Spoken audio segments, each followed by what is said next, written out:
He was covered in like KY jelly and lube and a kind of a wet looking gel. So we gave Vecna this kind of glossy sort of look every day. That was our last part of the application process. Our last 10-15 minutes would be the four of us literally getting this product all over him to make him look really, really glossy. And occasionally he would meet producers or some of the other cast members. They'd come up, shake his hand and just regret it immediately because they were covered in slime. It's time for your suffering to end. Hi, I'm Barrie Gower, and I'm going to break down how we created the creature prosthetics for Stranger Things Season 4. We were approached by the Duffer Brothers. They were after their own iconic villain for this season, and they wanted him to be very practical. And I think they'd seen our work with the Night King on Game of Thrones, and they'd seen our work with the radiation burns on HBO's Chernobyl. They said to us, we want our own iconic villain. We need our Stranger Things version of the Night King. Well, why don't we just approach the guys who did the Night Kings? We were given various concept art designs by concept artist Michael Mayer, who did beautiful, incredible designs for the Vecna character. We were sent those designs, and then we took a full body live cast of the actor Jamie Campbell-Bower. From that point, we had quite a large, extensive build to actually create the character, which we started with this full body life cast made out of plaster of Paris. When you do any prosthetic makeup, which involves appliances overlapping onto other appliances, there's a process called floating. The plaster cast of Jamie's body, we painted completely all over with a soap product first and let that dry. And then we sculpted Vecna over the top in this wax modeling clay. And then we needed to separate the sculpture into many different parts like a jigsaw puzzle and mold them separately. But to separate them, you need to submerge the whole body under water. So the water sinks into the plaster of Paris and reactivates the soap. So the plasticine actually floats off the surface of the plaster of Paris. This is the biggest thing we've ever tried to float a sculpt off in our workshop. So we bought this huge paddling pool, put it in our workshop, and it took a day to fill with water. And we'd built this scaffold piped kind of frame that we could screw into the back of Jamie's body and submerge him overnight for the soap to reactivate. We just drilled all these holes into his back so all the water can basically trickle out of the body. Then we'll stand him back up, get some little tools and start separating the sculpture down into many, many different pieces, make molds of those pieces and inject them with different materials such as silicone and foam latex. It was about 24 or 25 overlapping prosthetics which created the entire character of Vecna. We decided to go down the approach of doing a full body makeup as opposed to a pullover suit, because the character was going to be, it's going to have a lot of very intense, strenuous kind of movements in the show. He was going to be interacting with a lot of the main cast, and we wanted to avoid any kind of buckling that you usually get with a rubber suit. We wanted to adhere and glue all the appliances to the actor's skin, which in the end ended up with a process which started off at about 8.5 hours for the whole application process. VECNA'S prosthetics, that they're made, it's a combination of two different materials. We use a silicone medical gel, which is encapsulated between a vinyl skin, and it's incredibly soft, and you can change the density of the prosthetic to make it firmer or softer. So we make the prosthetics very soft, so when everything's adhered to Jamie's skin, it moves very well, it doesn't buckle.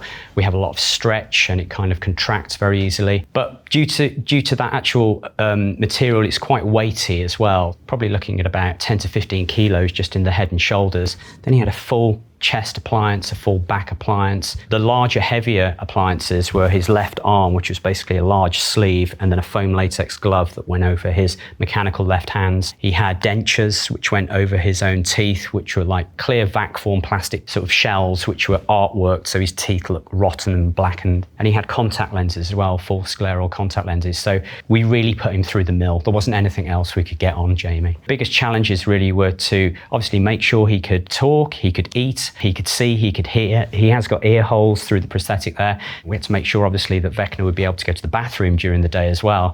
So we devised a kind of a system which went under his nether regions that we could pop open, and he could go to the loo, and obviously we wouldn't go with him. You know, there are all these things you need to take into consideration, that you've got a human under there at the end of the day, and they still need to eat, they still need to chat. There's a lot of contributing factors that you have to take into consideration when you're doing a full body makeup. But it got to the point that not only were our team like a well-oiled machine, but Jamie knew exactly where his arm needed to be at a certain time, or turn his head, or, oh, I'm standing now and now I'm lying down. For Jamie in particular, he did go into a Zen-like mode. We would start off with music every day, and because of the character, I think Jamie liked to listen to some quite aggressive, quite intense death metal, and it would be quite hardcore. There would definitely be a part during the process where he would become Vecna. He was kind of murmuring things under his breath, and you could tell he was definitely getting into the Vecna zone.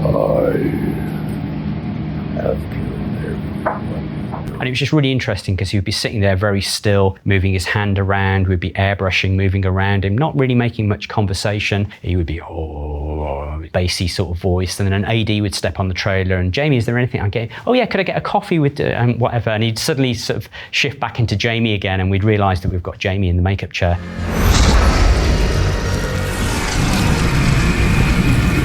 It was very clear from day one that we would be working very closely with the VFX team, and there would be some augmentation to the finish of Vecna's look. Most notably, it was the moving vines all over his body. So even though they took our physical makeup itself, they used software and animation to give all the vines a slight movement, and everything sort of slithered all over his body. And they also removed Jamie's nose as well. On each application day, we had a black nose on Jamie with some little white marking dots, so VFX could remove that in post. But in the end, we ended up with a character which is about 90% practical.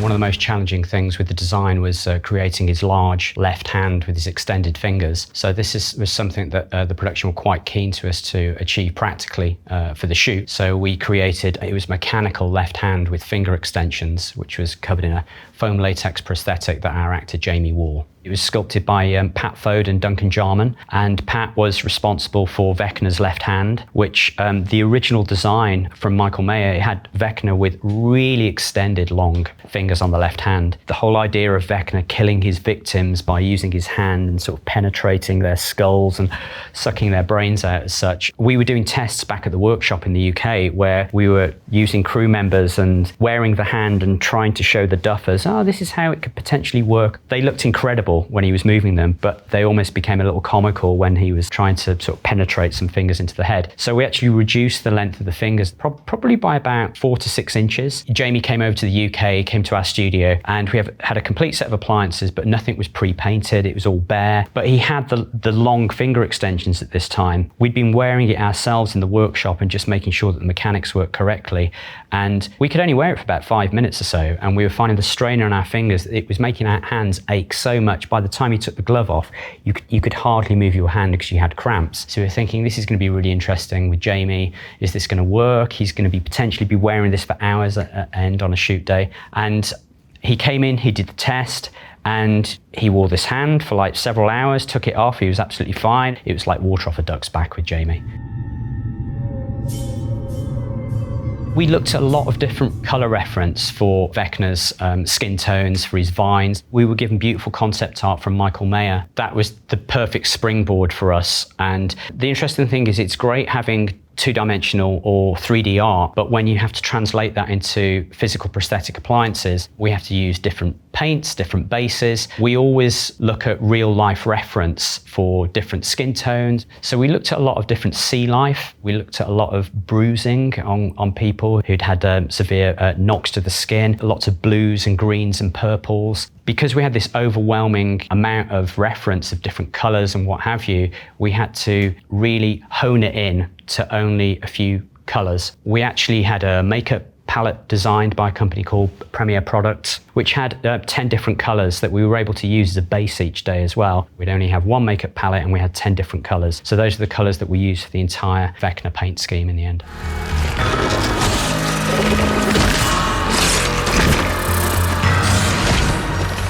Did I survive? So for Victor CREEL, his history was many years ago, he had taken a razor blade and gouged through his eyes. The duffers wanted quite an extreme makeup. We had quite severe scarring going down the face, but they also wanted a remnants of maybe a burst but scarred eyeball as well on his right-hand side. So the difficult thing with doing a makeup of this nature is obviously you're covering an actor's eyes. And the first thing we would normally do is once we have a cast of the actor is we would dome the eyes in front of the eyes. They'd almost look like half golf balls in front of the actor's eyes.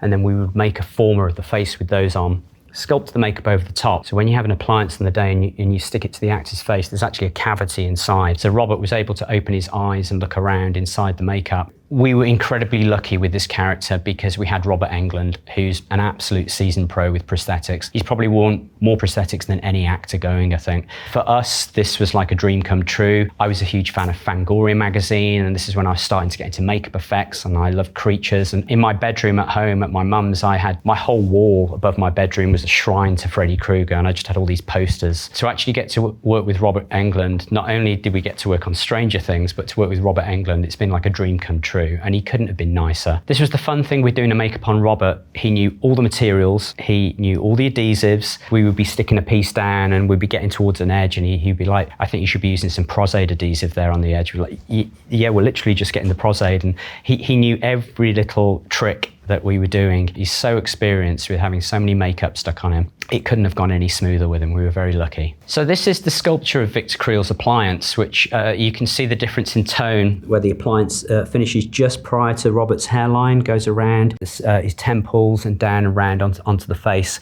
And even though we're basically only scarring through his eyes, we make the appliance a little bit larger, and we cheat the nose forward as well. It comes over at the tip of his nose here. We cheat the cheekbones, we cheat everything forward because we've had to dome Robert's eyes out underneath. So if we were literally just going to cover his eyes and put scars through them, it would look really, really bizarre.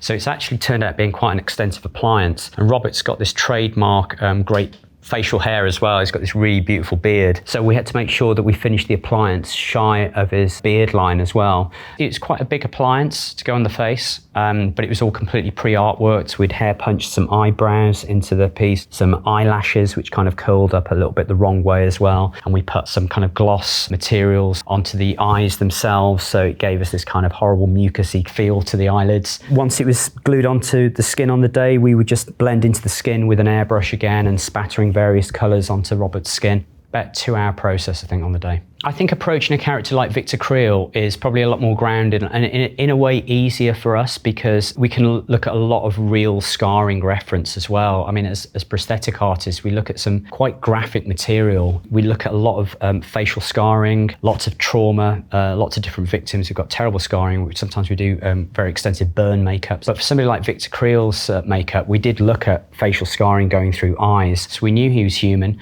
but we had to make the appliance look very realistic, and it had to look very grounded as well. It is a very different approach because obviously Vecna is a fantastical creature. It's supernatural. It's part of the Upside Down. So we are using lots of reference of fantasy, references from wildlife, all kinds of different references. They're two very different approaches. I'm just a huge fan of effects, whether it's practical or digital. I think still to this day, you know, the work by Rick on American Werewolf is still so significant and is still, you know, the standard that we all aim to be as good as. There's also like Rob Bottin's work on John Carpenter's The Thing, which is all practical effects as well at the time. Huge fans of these kind of early 80s movies, which, you know, even by today's standards still haven't quite been beaten.